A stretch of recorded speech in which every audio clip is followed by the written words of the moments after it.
The stack of paper hit the mahogany dining table with a soft, heavy thud. It wasn't a thick pile, but the weight of what it represented seemed to press all the air out of my dining room. The roast chicken I had spent 3 hours preparing sat between us, cooling rapidly.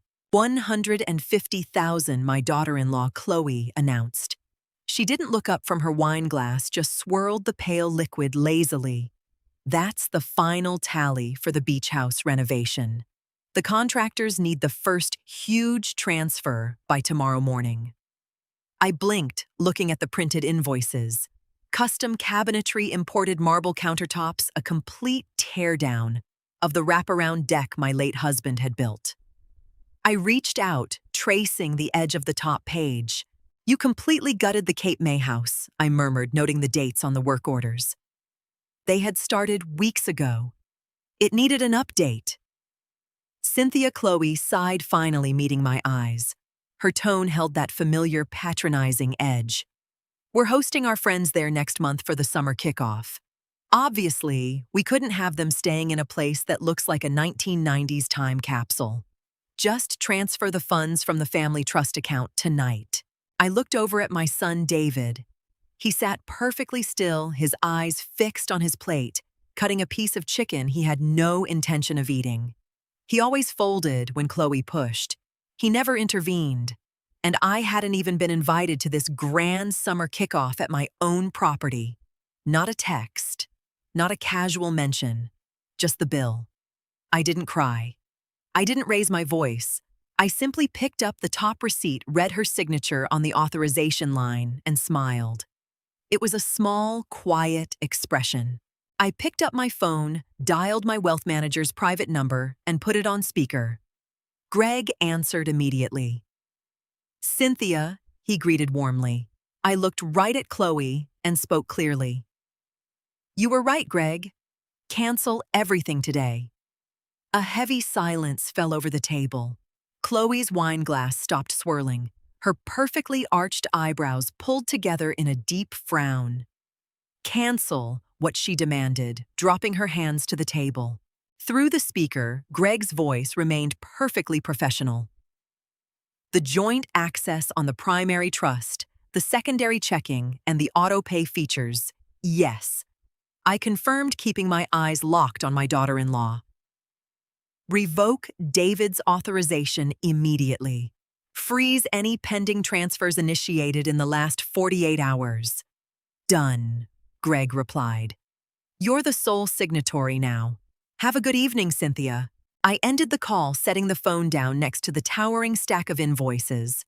The silence in the dining room stretched, tightening like a rubber band right before it snaps. David finally dropped his fork.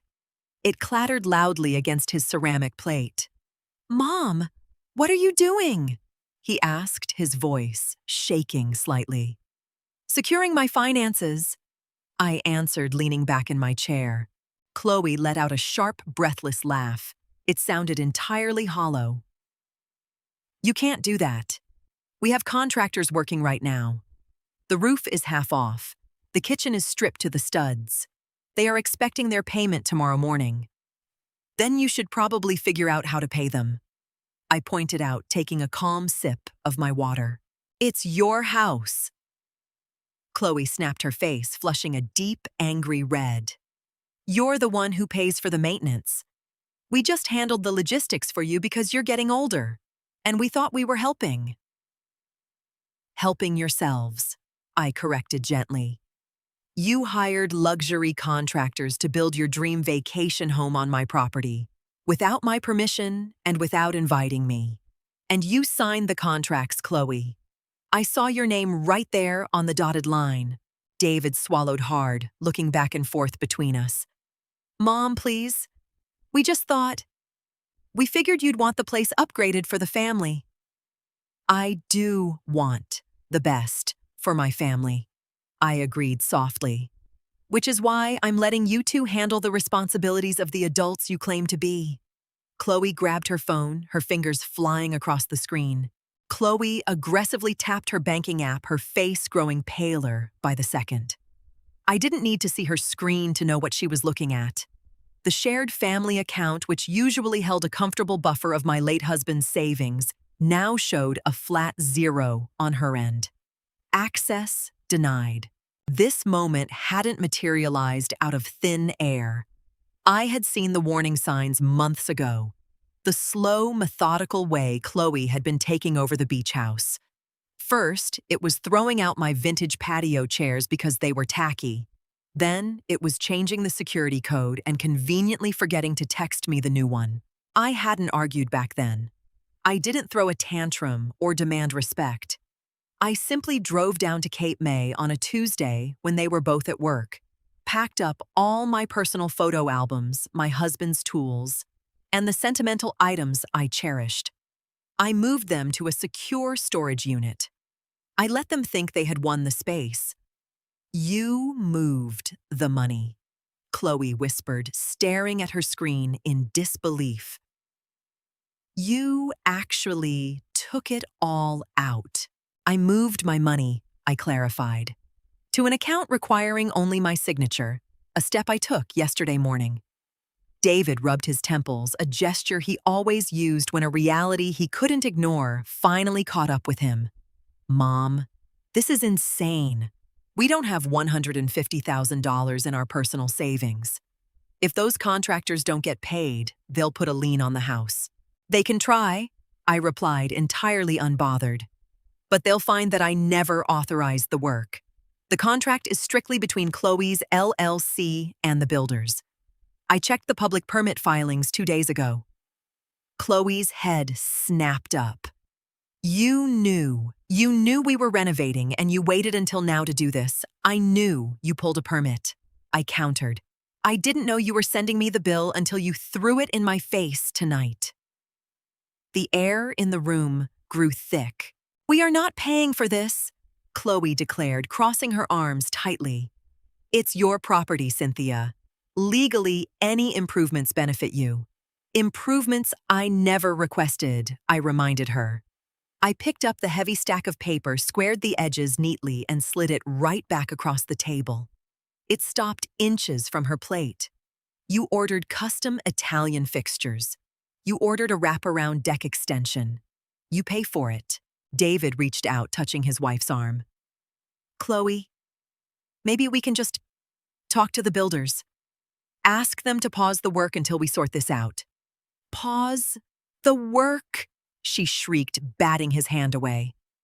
"The kitchen is literally exposed to the elements, David. It's going to rain on Thursday. If they don't finish sealing the roof, the whole first floor is going to flood." "That sounds like a massive liability for whoever signed the work order," I noted quietly. Chloe glared at me, all pretense of familial affection completely gone. "You are doing this to punish me, because I didn't invite you to a stupid party. I'm doing this because I refuse to be treated like an ATM that you occasionally dust off," I answered. She grabbed her purse from the back of the chair. "Fine. Let the house rot. See if I care. We aren't paying a dime and we aren't dealing with the contractors. Come on, David. We're leaving." David looked at his untouched dinner, then at me. His expression was a mix of guilt and panic. "Mom, please. Just transfer the first payment. We'll pay you back. I promise." I didn't answer. I just looked at him, recognizing the hollow nature of his promises. He had been borrowing against his future for a decade. Chloe stormed toward the front door, her heels clicking sharply against the hardwood. David hesitated for one more second before scurrying after her like an obedient puppy. The front door slammed shut, rattling the picture frames in the hallway. I sat alone in the quiet dining room. My phone vibrated on the table. The next morning, the house was perfectly still. I brewed a cup of black coffee and sat on my back patio, watching the robins pick through the damp grass. My tablet rested on my lap, displaying a live feed from the security cameras I had quietly installed at the Cape May house a month prior. At 7 a.m., sharp 3 white trucks pulled into the gravel driveway. The crew got out holding clipboards and looking confused. My phone rang. The caller ID showed a local Cape May number. "Hello?" I answered smoothly. "Hi, is this Cynthia Morgan?" A gruff voice asked. "This is Mike from Apex Builders. We're at the property, but your daughter-in-law's card just declined for the materials deposit. I can't get a hold of her." "I'm sorry to hear that, Mike," I replied, taking a sip of my coffee. "But you'll have to take that up with Chloe. I am the property owner, but I have absolutely nothing to do with that renovation project." There was a long pause on the other end. "Ma'am, she told us this was a family estate and the trust was handling the payments. We've already demoed the kitchen and half the roof." "Did I sign any of your contracts, Mike?" I asked, reasonably. "Well, no. Chloe signed as the project manager. Then your business is entirely with her," I concluded. "I strongly suggest you secure the site and halt all labor until she provides payment. Furthermore, since she no longer has authorization to modify my property, you do not have permission to continue work. Please pack up your equipment. Ma'am, we have 50 grand in materials sitting on the lawn. I suggest you load them back into your trucks," I advised calmly. "Have a good day." I hung up and watched the camera feed. 10 minutes later, Mike started waving his arms, directing his men to pack up the heavy tools. A notification popped up on my screen. Chloe was calling. I let Chloe's call go straight to voicemail. She called 3 more times in rapid succession, followed by a frantic text from David Mom. "The builders are leaving. The roof is open. You have to fix this." I turned off my phone, finished my coffee, and went inside to water my indoor plants. I refused to let their manufactured emergency dictate my morning routine. Around noon, a car tore into my driveway. The tires screeched against the asphalt. Through the front window, I watched David and Chloe practically sprint up to my porch. I didn't open the door. I walked to the entryway, locked the deadbolt, and slid the chain into place. Then I opened the small wooden speakeasy grate at eye level. "Open the door!" Cynthia Chloe yelled, banging her fist against the solid oak. "Stop hitting my door," I commanded, my voice projecting clearly through the small opening. David stepped forward, pushing his wife back slightly. He looked exhausted, his hair unkempt. "Mom, Mike from Apex just called me. He said you kicked them off the property. He's threatening to sue us for breach of contract and the cost of the custom materials." "He has every right to do so," I stated. "You ordered goods and services you couldn't pay for. We could pay for it before you froze the accounts," Chloe screamed over David's shoulder. "You mean I could pay for it?" I corrected. "My money, my account. You just had a debit card."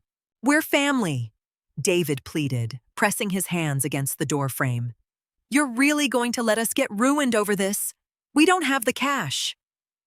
"We'll have to take out a massive personal loan just to cover the cancellation fees." "That sounds like a practical solution." I nodded. "You should probably head to the bank before they close today." Chloe's face twisted in pure rage. "You vindictive old." "I think this conversation is over," I interrupted smoothly. "Do not come back to this house uninvited again." I slid the grate shut, cutting off her yelling. That afternoon, I packed a small overnight bag and drove the 2 hours down to Cape May. The coastal air was crisp, carrying the scent of salt and drying seaweed. When I pulled up to my property, the reality of the situation was stark. The yard was torn to shreds by heavy machinery tires. A massive blue tarp was crudely nailed over the missing sections of the roof, flapping loudly in the ocean breeze. The old deck was just a pile of splintered wood. I didn't feel sadness. I felt a cold, hard clarity. I walked to the front door and pulled out the new set of keys I had acquired that morning from a local locksmith I'd paid a premium to beat me there. I tested the deadbolt. It turned perfectly. The old code pad Chloe had installed was sitting in the trash can by the curb. I stepped inside. The house smelled of drywall dust and damp wood. They had completely destroyed my kitchen.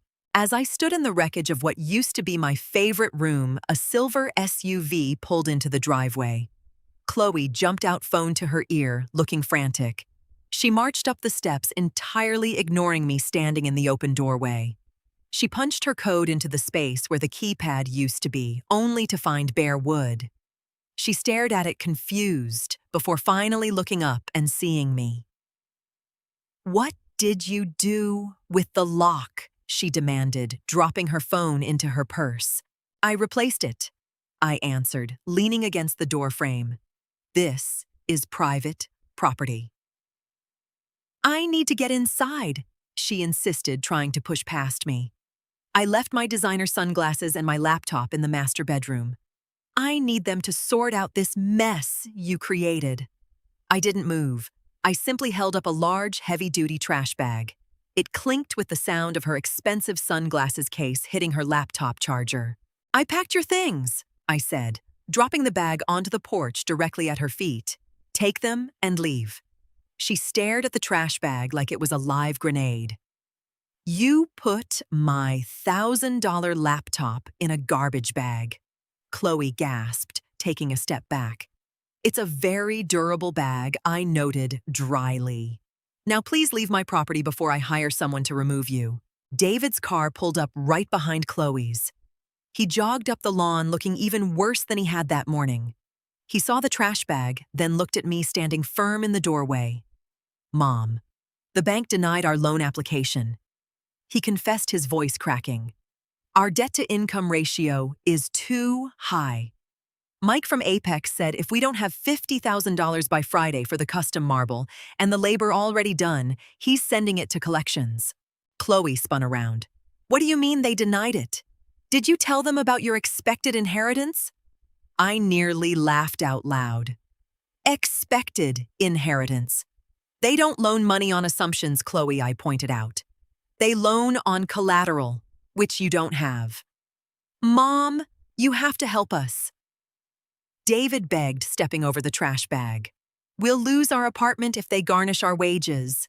We'll lose everything."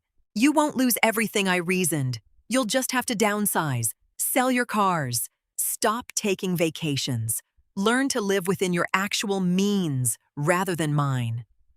"How can you be so cold?" Chloe spat, tears of genuine panic finally forming in her eyes. "Over a stupid renovation? We were trying to make the house nice." "You didn't do this for me," I stated clearly, looking her dead in the eye. "You did this so you could show off to your friends in a house you didn't pay for using money you didn't earn. You treated me like a ghost in my own life. And ghosts don't write checks." I stepped back inside and began to close the door. "Wait!" David shouted, reaching for the handle. "What are you going to do with the house?" "It's destroyed." I paused, looking at the exposed beams above my head. "I'm selling it." "Selling it," David echoed, his hand dropping from the doorframe. "You can't sell it. It's been in the family for 20 years. Dad built that deck, and you let your wife tear it down," I replied. "The house is just wood and nails now. The memories are in storage." I shut the heavy door quietly, listening to the solid click of the new lock sliding into place. Through the thick glass of the sidelight, I watched them stand on the porch in stunned silence. Chloe started crying, realizing the financial trap she had built for herself was finally springing shut. David just stared at the door, finally understanding that his passivity had cost him his future. The next few days moved with incredible speed. I contacted Marcus, a real estate investor who had been trying to buy the property for years. He didn't care about the torn-off roof or the gutted kitchen. He wanted the land. He came by on a Thursday. By Friday afternoon, we had agreed on an all-cash offer for the property completely as is. I signed the paperwork in my quiet, pristine dining room at home, the very same table where Chloe had thrown the receipts in my face just days prior. The funds were wired directly into a secure trust that nobody but me even knew the name of. My phone buzzed constantly for a week. Angry texts from Chloe, begging voicemails from David. They told me about the collection agency calling them. They told me about the credit score drop. They tried every angle: guilt, anger, desperation. I read the messages. I listened to the voicemails. And then I simply deleted them. I didn't block their numbers. I wanted them to know that I was receiving their messages and consciously choosing not to respond. Silence, I had learned, was the ultimate boundary. It offered no surface for them to push against. 2 months later, the summer kicked off. But there was no grand party at the Cape May house. From what Marcus told me, he had leveled the remaining structure and was preparing to build a modern duplex. David and Chloe had to sell both of their luxury vehicles to settle the debt with the contractors. I saw a picture of them on social media, posted by a mutual acquaintance standing next to a very sensible 10-year-old used sedan. Chloe wasn't smiling. I sat on my back patio, the early morning sun warming the stone beneath my feet. My garden was in full bloom, a riot of purple hydrangeas and bright yellow daffodils. The house was perfectly silent, save for the gentle hum of the refrigerator and the chirping of the robins. I opened my tablet navigating to a travel website. I had always wanted to see the coastal villages of Portugal, but I had spent the last decade funding my son's lifestyle, constantly putting my own desires on hold to keep the peace. There was no peace to keep anymore. There was only my life entirely mine to control. I selected a 2-week itinerary, upgraded my seat to first class, and clicked Purchase. The payment processed instantly from my sole proprietor account. No joint signatures required. No texts asking for permission. I set the tablet down and picked up my coffee. It tasted rich, dark, and perfectly bitter. I took a deep breath, letting the cool morning air fill my lungs, and for the first time in years, I felt incredibly light. I had lost a beach house, and I had lost the illusion of a grateful family. But sitting there in the quiet morning, I knew exactly what I had gained. Everything else: